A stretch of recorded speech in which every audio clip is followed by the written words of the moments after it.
In Kikuyu, here where we brew, the word for alcohol is johi. Yeah, you know this word? And it means to bind, to connect. Just like what I just said about how what I love about beer is that it connects people. Beer comes from barley. So to make beer, you have to extract sugars from barley. So I'm going to show you what we do over here, just a brief show of what we do over here. So these three tanks are the ones that are involved in making, extracting the sugars from barley. So barley is the most simpler term I've used, but in a more complex term, it's called malt.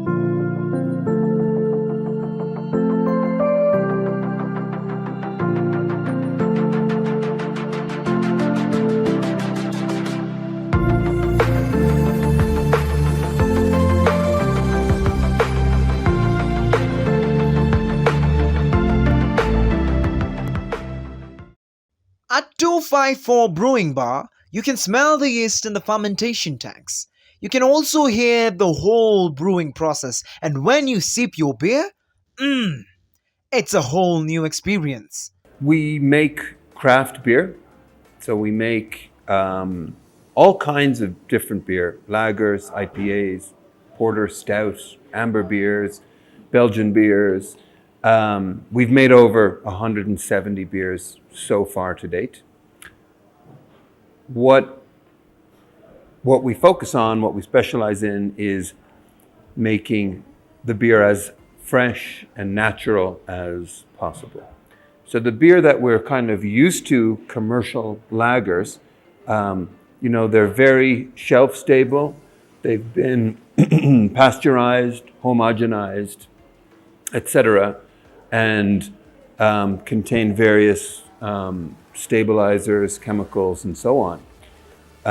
And so basically, we're trying to make beers which are fresh and natural. So we don't pasteurize the beer, we don't filter it, we don't add any chemical stabilizers. And then in terms of which styles of beer we make, whether we make more lagers or more Muratatu or more Santrap, that's now based on the consumer. Brewing beer is a craft that requires patience and a mastery of skills. We take malted barley, which is already pre-milled, and then we add water at around 63 degrees Celsius. So as you can see, this tank has what you call a mash mixer. So we mix this at around 63 degrees C or Celsius for around 1 hour. So what that does, it activates an enzyme called amylase, both alpha and beta, and they convert the complex sugars into simpler sugars, which we want, because the yeast needs simpler sugars to convert it to alcohol and CO2. And then after that process is done, we hit for mash out and then take to this tank number 2. So tank number 2 is a lauter tank. So in this tank, it has a false bottom.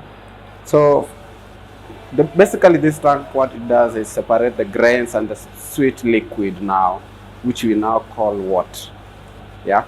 So as of now, you are lucky to be in that process. That's what you are doing. You are separating. So you are separating the grains and the sweet liquid, as you can see from here. Yeah. So the sweet liquid called wort comes into this tank. So in this tank, what we do, we boil and then we add hops and do other things. So boil has 4 functions.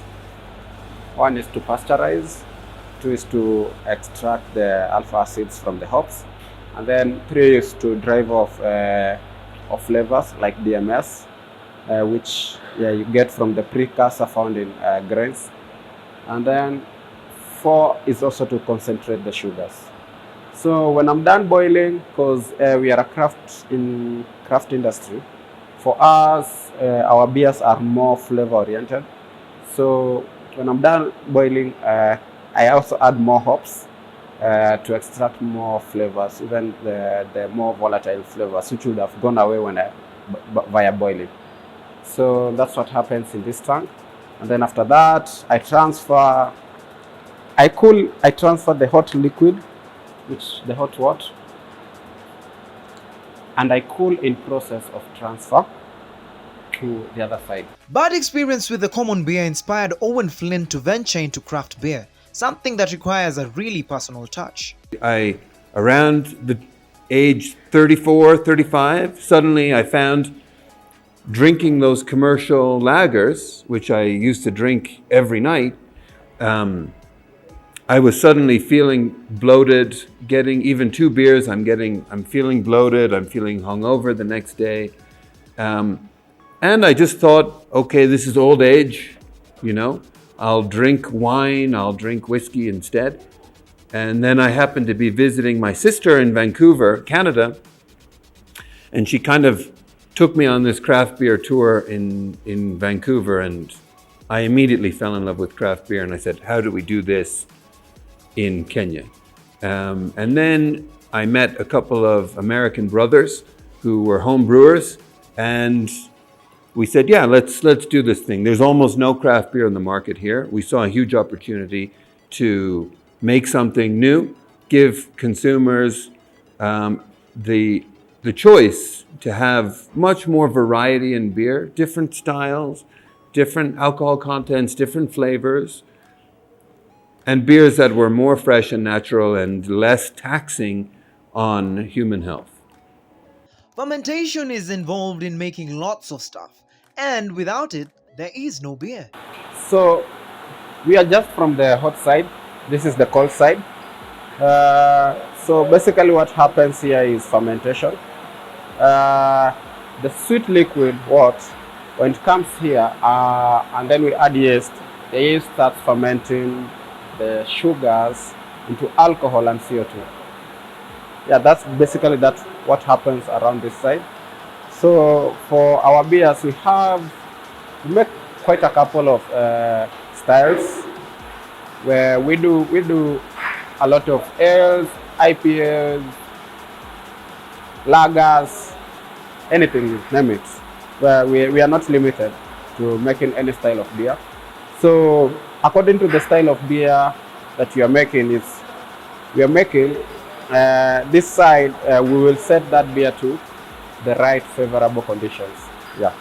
So these tanks, they are jacketed, so they are temperature controlled. That helps maintain the right temperature that we need during fermentation. And when we are done fermenting, when the sugars are all eaten by the yeast, now we need to make the yeast dormant and settle down. And we also need to, for IPS, we need to add more hops to extract more flavors.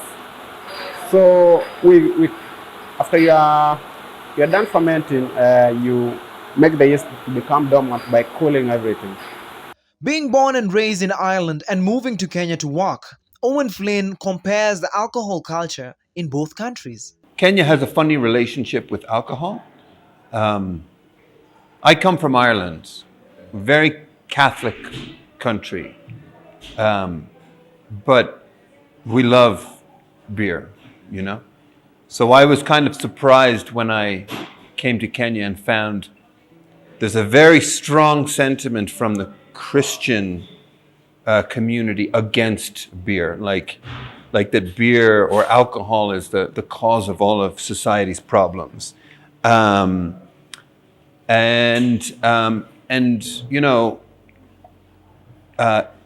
is a cause of many problems. But again, those alcoholism problems are driven more by cheap spirits. And if you go back before colonialism, you will find with traditional beers such as Muratina, they were not abused. They were much more about ceremonial purposes.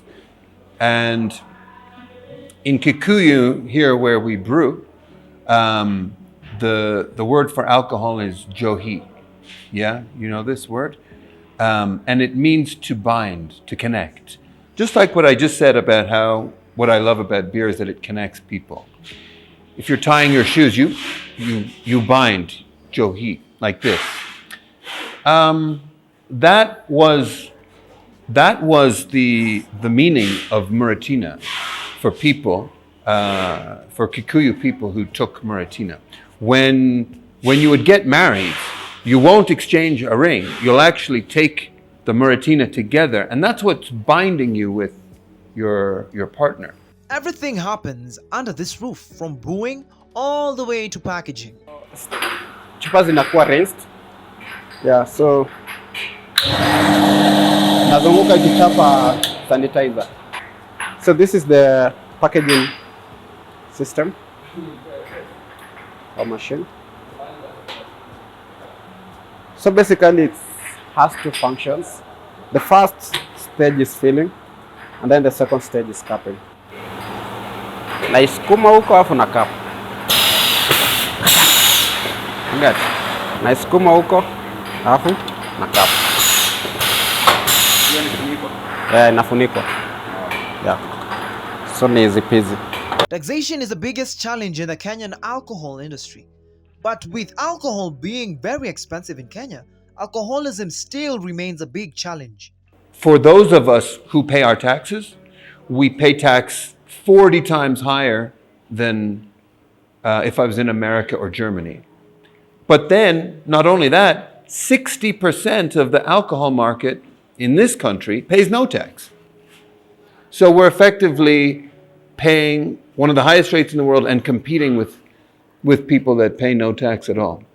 So it's a very crazy situation. And the other thing which is crazy, particularly on beer, which is much more moderate than spirits, which are very heavy and much more connected with alcoholism, beer is taxed about 3.5 times higher than spirits per unit of alcohol.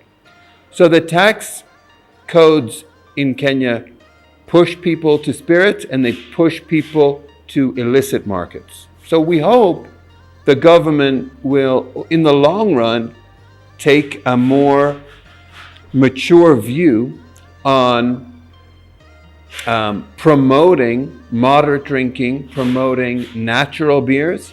And when we talk about natural beers, we will 100% be talking as well, not that we don't make traditional beers, but traditional beers like Muratina and Busa have also been really screwed over by the last 100 years, going back through colonialism when they were basically outlawed at the expense of bringing in English lagers. When you listen to Owen Flynn, he has a passion for craft beer that is backed with his island culture and rich knowledge about African traditional beers like Muratina and Busa. So, what should we expect from 254 Brewing in the future? Today in Kenya, we only have 8 breweries, legal breweries. You know, we have 50 million people with 8 breweries. One brewery controls 94% of the market. What we hope happens over the next decade would be that Kenya would go along a more path of diversity. So for 52 million people, you should really have like 2,000 or 3,000 breweries. You know, we shouldn't have 8 or 9 breweries. We should have 2,000 or 3,000 breweries. So we at 254, we hope to be just. We're not here to take over the monopoly and dominate the marketplace in such a huge manner. But we hope that we can be part of a process which kind of breaks the monopoly in the sense that more small businesses can thrive. And we would be one of the early movers in that craft revolution, which is kind of what's happened in other countries around the world. So I would hope that like when people come to Kenya in like 2030 or 2040, in the same way that like maybe you go to South Africa, you can tour all the wineries, you know, and see how wine is made and this and that. But I would hope that in 10 years you could come to Kenya and you could come to 254, come to our brewery and see how we make our craft beers. But then you could go down to Wangige and see how Muratina is made. And you could be on your way to Masai Mara, and then you can, on driving to Uganda, and you can see how busa is made and sit in the sunshine in a green environment and drink a natural, traditional beer. Not that we would be the ones making that, but we would hope that the legislation can evolve to actually release those, that the potential of those entrepreneurs. Because in America, if you make beer and you make amazing beer, you can go and get a loan from the bank. You can start a business. If people come from far and wide to drink your IPAs or whatever you make, you can become a millionaire. But if you're a great Busa brewer, or a great Nazi or Muratina brewer, you don't have such an opportunity here.